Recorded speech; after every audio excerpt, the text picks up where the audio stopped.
Lots to talk about. Michigan. Michigan, oh, Michigan. Nice job.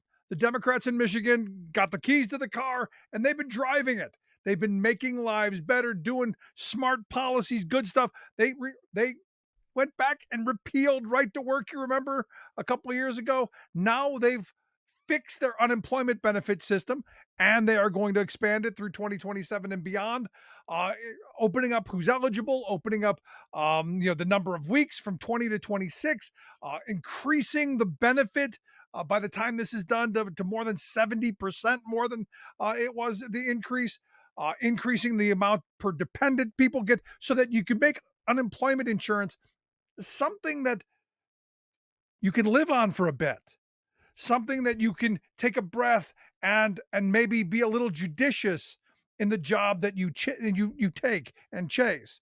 Give you an opportunity to maybe, I don't know, look for the best situation. Also, women in domestic violence situations who leave a job voluntarily, going to open up unemployment for them so that they can get out of abusive relationships and on the all good stuff. This is all good stuff. And the Michigan Democrats and their governor, have something to run on. And this is what I keep telling my Democratic friends. You got to have something to run on. You got to have something that you've done, accomplished, something you can go, hey, working people, this is what we do. And this is the message for Democrats overall, because understand, Republicans aren't going to do anything really to make your lives better. Their argument is if we make billionaires' lives better, then this magical thing called trickle down might happen and your life will get better because of, well, whatever trickles down. Now, I've got red hat friends who say, well, we need rich people. That's how we get jobs. And you go, we need people who organize businesses, absolutely. And we need them to be rewarded, absolutely.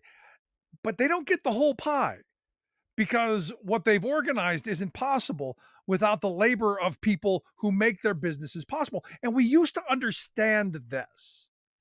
And, it's something we talked about yesterday on the program a little bit about the fact that, workers and employers negotiated. They came together. You had a federal government who encouraged collective bargaining because literally the country was being ripped apart.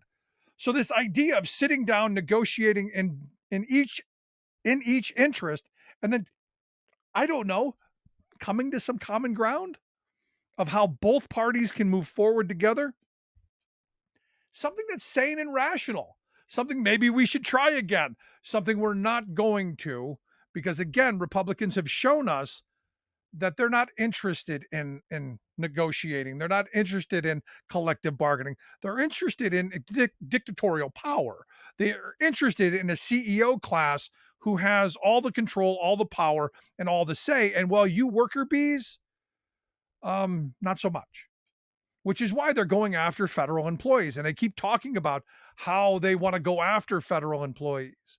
Elon Musk saying there should be no federal unions. Those workers they should be grateful to us. And the reality is every worker should have a union. I don't care what you do. Every worker should have the protection of a union. And what's interesting to me is that my son came to me and said, I saw this meme because he just got his first Teamster job, throwing packages at UPS. And he said, I see all this and these memes now, these anti-union memes that now come to my phone and whatever app he uses.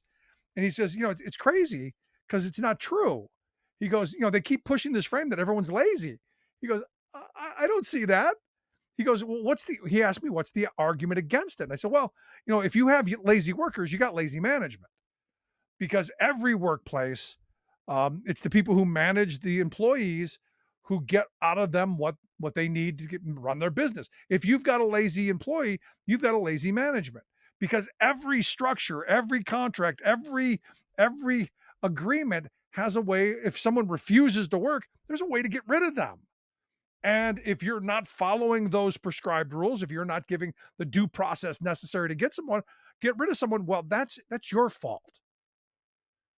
Now, here's the weird thing, and this is what I told him. I said, look, you've worked in other places before. How many lazy workers you see in those non-union places? Oh, yeah, yeah. Because again, lazy management has nothing to do with union or non-union, has everything to do with lazy management, and that again, interesting conversation because we're moving into an era where the Elon Musks of the world are going to be bashing labor unions.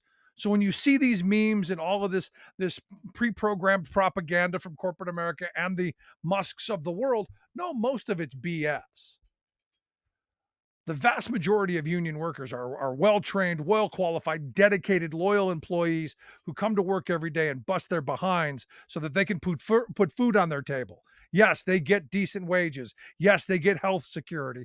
Yes, in many cases, they get retirement security and all of that. And they have job security. Yes, they have those things. And they want everyone to have it. You know who doesn't want them to have it? Republicans. And until a Republican steps forth and say, yeah, we're going to get you up the PRO Act.